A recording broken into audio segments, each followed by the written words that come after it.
Oui, bande ko balandi ato comme bande to mesala ko kutela ko sula masolo ba yimboka ko sula masolo ba congolais. Bande ko na ngai na bande ko ya ngai. Mboka na biso Congo toko kende wapi? Toko mapesika nini bande ko na nga. Lobby bomonaki bolandaki ba image ya bande ko na biso a moto ya presque Kasavubu. Transco tumbami. Mukolo moleki susu. Bande ko na biso esprit de vie et tumbami. Lobby na butu susu na commune ya Ngaba na Kianza wana FARDC abomi mutu ya moto nini yekoleka mboka na biso Congo banani oyo bazana minduki bakotongola minduki po ba dévier ba toucher kibokonzi ya mwana mboka Félix Antoine Tshilombo Tshisekedi parce que makambo ekokende oyo ekomi sabotage. Coup de chapeau na général Patience Yav sodas a rendez boye lobby na 12h15 na station de la Kasavubu sur le Kabinda 12h15 deux jeeps na moto moko la police ba ko tirer ba gaz lacrymogène na massas à l'occasion de rien muta moto azate muta azate makada mais ba ko bête ba gaz lacrymogène à l'occasion de rien na presque Kasavubu dans le biboya 12h15 na station sur le Kabinda deux jeeps la police na moto moko ya pembe. À l'occasion de rien, bazo beta batu, bazo beta la bandara batu, ba gaz lacrymogène na ba balle réel je crois. Dans le biboya balle réel na ba gaz lacrymogène. Bande ko ngai. Bolingi ba luksa guerre civile tonine. Nini yeko bon mama na makambo la police ko sala na kata Kinshasa. Na commune ya Kisenso et sécurité, quartier mission, quartier Sola. Bana kuluna, ba ko sala terreur. Commune à Kimbanseke, quartier Maba, na cimetière. La police a reçu la terre, a monné la boutou, a reboté la mistolo dans Mbongo. La police, on va bien à sa frontière. Tout ça, on a commune à Kimbanseke, la quartier Maba, na cimetière. La commune à Makala, on moni police la boutou Mbang. Ah, bah, ça, c'est mon commandant, procès, ça, la triomphale, il y a policier à Magimoud. Oui, c'est ça, malamu. Mais, bah, policier, on va battre Makala. Dans le boya, bah, policier, on va battre Makala. Procès là au sama mukolonine bate makala bakufa avant bandeko ba conseiller ma konzamboka ba les na kala bino bilan oyo e rolata bino bilan oyo 2023 trois ans élection biso baso to rolata bino bilan oyo komona oyo rolata bino bandeko na ngai boso la keba boye banani bezo placer na offensif motoni bo pesa ndingisa mudini azali boso na bino. Makanisi bo kendele les peuples d'abord comme ils sont comme ba jeep d'abord ma pangu d'abord bo bosanine bo perte de vitesse boko mona ba consommer ba doit kufa nana zo ba batwana pour ça c'est la maraté aussi mu kendi à la police de Boma Thérèse Kapanga la police de Boma batu baso ba kufa na mboka oyo na lit o ba lingi changement contre la mboka la police de Boma ba procès c'est la maraté et comme ba déviation benda mulai ba lemba et comment côté sous tango donc bête à cette moto akufi la commune Ngaba la mbala suka ya un mois na PC général Yav Patience Yav le sac au pona yo soda la rande boye soda azarande boye okiti monique bandeko ya mapinga ba ko sala musala malamu tete ka kugangela bango bo mona ba image e ko kenya ba réseaux sociaux na bo boni soda ngazala mais soda zaki moko to yebi angaka ntete susu comme population ba nyama ba gibier ba antilope ko bomane ba lingi ba sambisa bango te la police qui sa baza le kuta moko na monate dans le biboya la police qui chassa baza le kuta moko na no monate surtout de remoise la kalifungula asa mukuse boy hier soir il oh bozo troubler ordre public asa le bon approche hier ba troubler ordre public il faut autant la rater il y a un monte l'autre bati muso za muto asa congolais to asa ougandais bilanga bati muso so asa armée autre la pina boye non mais étranger basé bien quand il faut fonga miso parce que mon là sérieux pour les congolais mais on sérieux pour les étrangers les autres qui t'ont la commune à Gombe na Romeo Golf ba congolais ba lelaki mingi makambo etali madesu fumbwa ezala ya ba congolais ezala so ya ba chinois te ministre Justin Kalumba Mwanangongo na impulsion ya son excellent chef de l'état na premier ministre naye ba lancer officiellement l'activité bongisa nzela ya bato oyo basokipaka na secteur ya sous-traitance. Sous-traitance oyo luka ba problème ke ba refuta congolais $200 congolais sur $50. Tant que le baboye lancement et l'assemblée officielle ba congolais ne bazu ndingisa wana ba pesi yango bambuta mutu dodo balu na yango bande ko balandile do zabongo na tokene bona Romeo Golf mwana mboka mwana somi ekolo Congo azaka ministre ya transport yango na koloba il faut toye bakabata malamu na mboka au Congo ezala ndeko maka azaka ministre ya transport toko mona lelo ba transco na esprit de vie ndeko na kombo na ye Justin Kalumba mwana ngongo bilembo tikale ko salama ba esprit de vie ko monana lelo akomi ministre ya PME ya PC moyen entreprise ndeko na biso Justin Kalumba lelo a lancé officiellement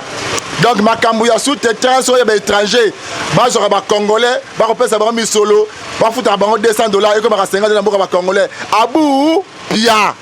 ba lancé officiellement lelo régulation bate organisation sous les pulsions mokonza mboka oyo ko bande ko landela bandeko wana ba ko na makalisa mabe ke ba congolais basala ka musala bazwa misolo belé basala ba poche na bango ba pesa ba kona mbongo muke esili bate commission oyo ba congolais ne ba banda ko diriger yango banola na bandeko wana oyo sous-traitance donc bandeko na vient du commerce bandeko basala limité abu pia makambu ya kolela oyo ba futaka nga 500 na zwa kaka 100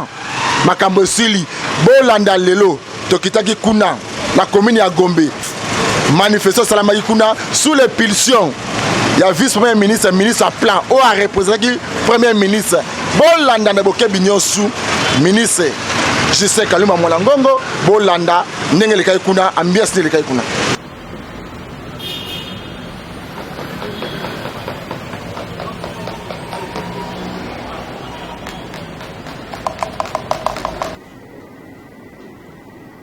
Un célèbre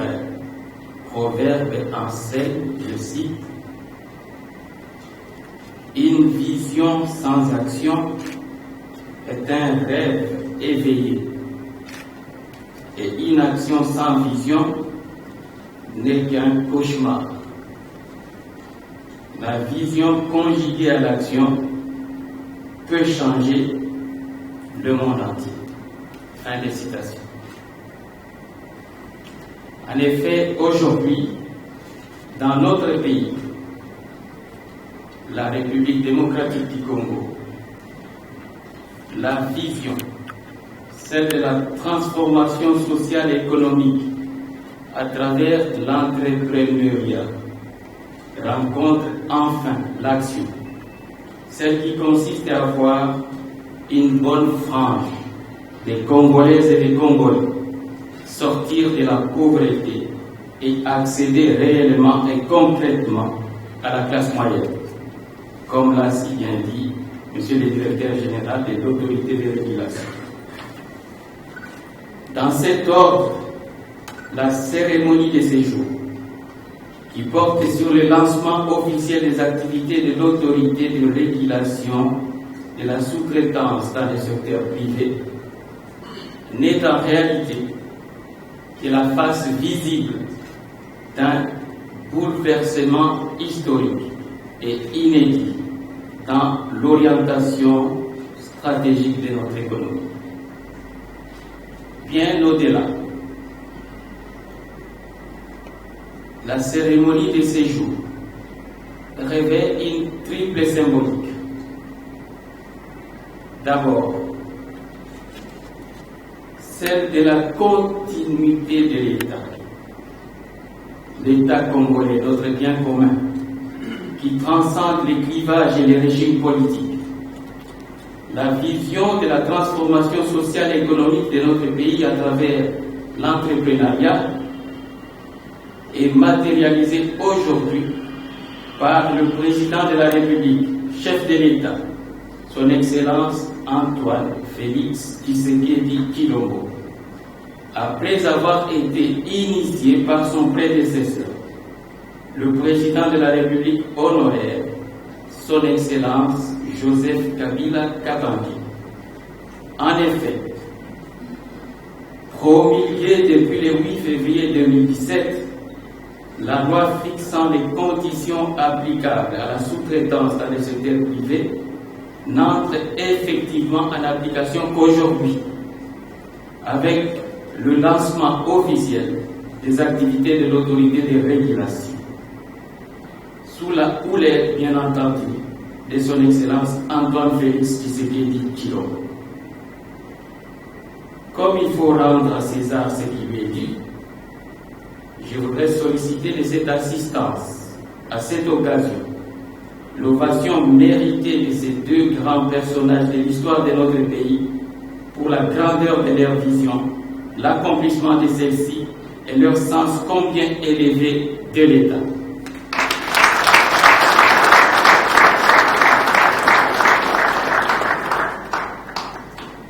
Excellence, Monsieur le Premier ministre, en cette magnifique occasion et en dépit de sa discrétion, votre discrétion légendaire, je vous saurai gré de bien vouloir, une fois n'étant pas coutume, accepter mes vibrants hommages et ceux de toute la nation tout entière, étant donné que c'est bien vous qui coordonnez au quotidien, en vrai chef d'orchestre, l'action de notre gouvernement, et en particulier dans ces secteurs combien vital des petites et moyennes entreprises. Madame qui représente le Premier ministre. Quant à vous, honorables députés nationaux et sénateurs, mesdames et messieurs les membres du gouvernement et chers collègues, veuillez reconnaître à travers cette cérémonie toute la gratitude de la nation congolaise pour votre clairvoyance et votre engagement, sans lesquels un domaine aussi transversal que celui des petites et moyennes entreprises ne serait qu'en inertie totale. Je pense qu'il y a des députés et sénateurs dans la salle. Veuillez bien les applaudir parce que c'est leur rôle.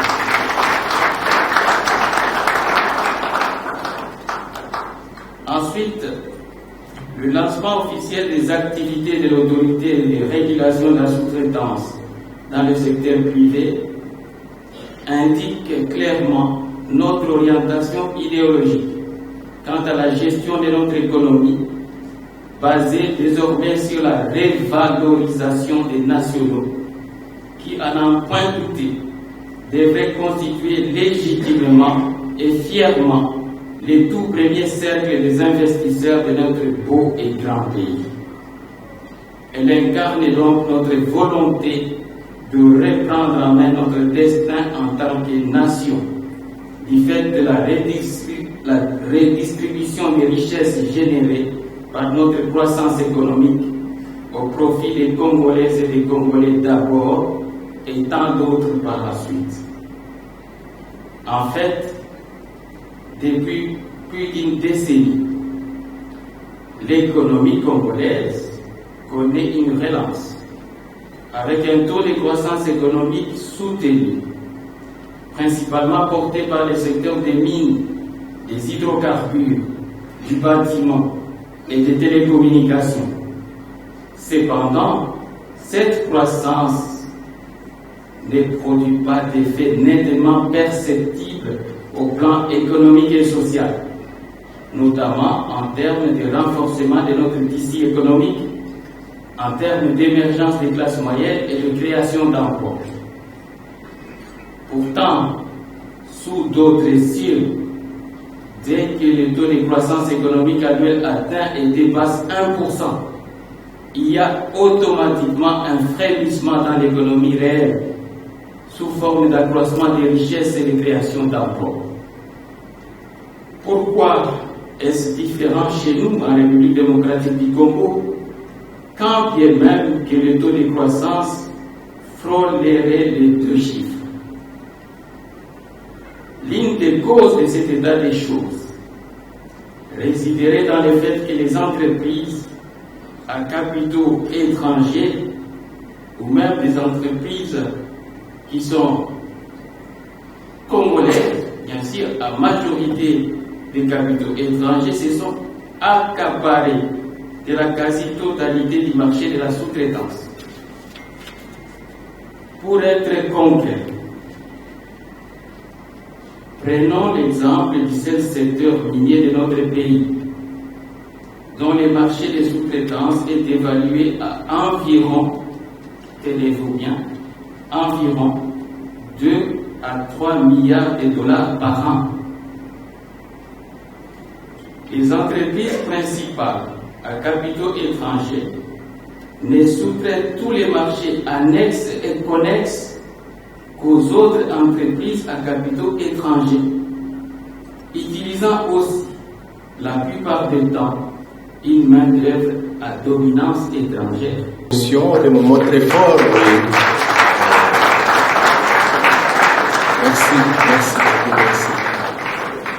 Merci. Oui, bandeko balandi atoko mwa bitokiti awa na Romeo Golf et pas Iwapi bandeko ba congolais et loko babande kozela lelo et réalisami lancement pona makamba ba sous-traitance et uti kosala ma awa moko mwa lelo le 30 bola na boke nyoso za bino l'un des bacs oyo bazako ba kambi ba kamba machine wana oyo kolandela bandeko wana nini ba ko tambula na makambo ba tini ba mbasa ba konza mboko mbote papa bal mbote papa journaliste bonne santé. Santé madame Ndengo Moni Kimia Ezali.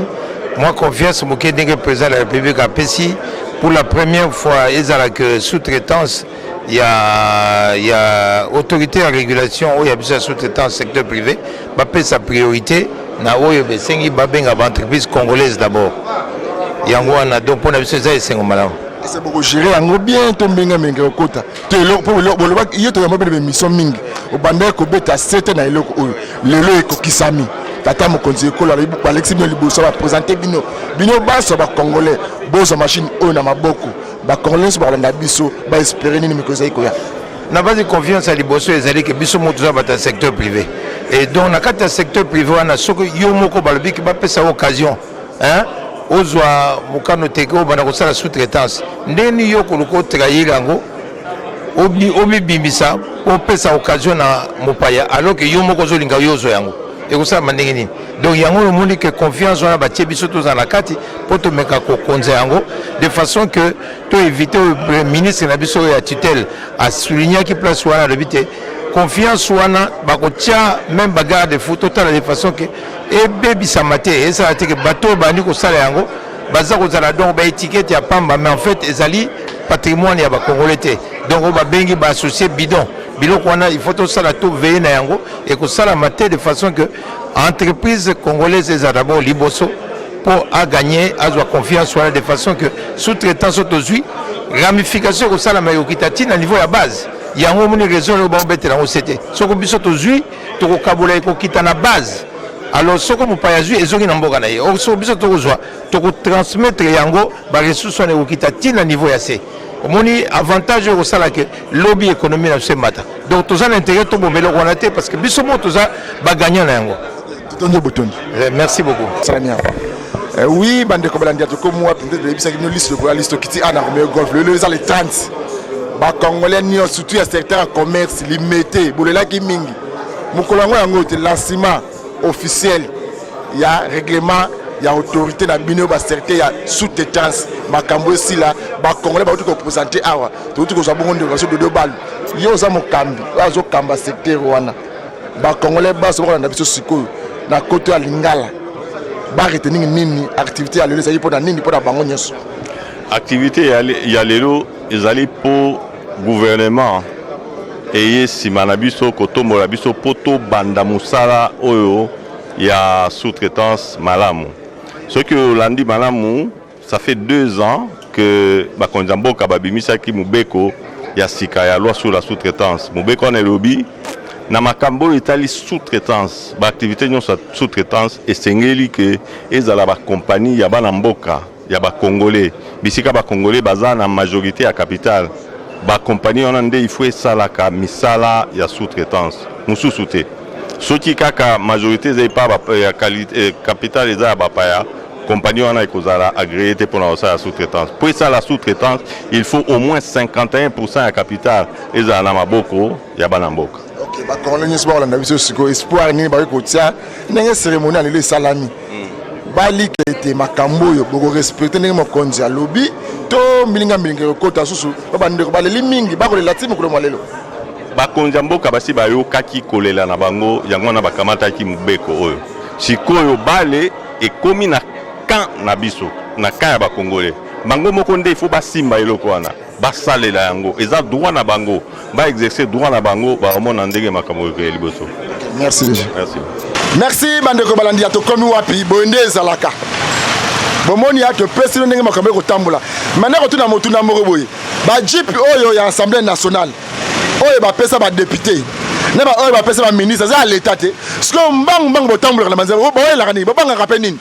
tant ba fotaka bile bokendaka pa peuple boyela biso mawa mami tuko boko zwa na nzela boko motambola on dirait comme si nzela ko ba ya bino mutu a fotaki aza sur na valeur te mbangu boko kende ya nini bomoni ministre oyo azaka ministre ya transport atika ba transco atiki ba esprit de vie atiki ba train asali makambo mine na moko Congo yo wana ke la PME na yebike Justin Kalima mwana ngongo na bokaste na ye na mayele na ye na savoir faire na ye boyoki ba français bimi wana boyoki ba français c'est ba exercice ba français mi place wana ministre yeba remplacer ministre atiko sa action moko ya on a biboya ezala ba congolais oyo bazalaka bafandaka mitema na boza na mboka ya Congo ezali ba ndoki mususu to ko monana azo ya pasa la soma jeep asoma lupangu yako maka patron oko mona ba ministre solo ya mboka ya Congo. Merci monsieur le ministre ya PME bonde ezala ba congolais nyonso ya secteur commerce ba sepeli pona lelo to sukina no awa to kutana lobby sikete kimi ya nzambe ezala mabote na bino.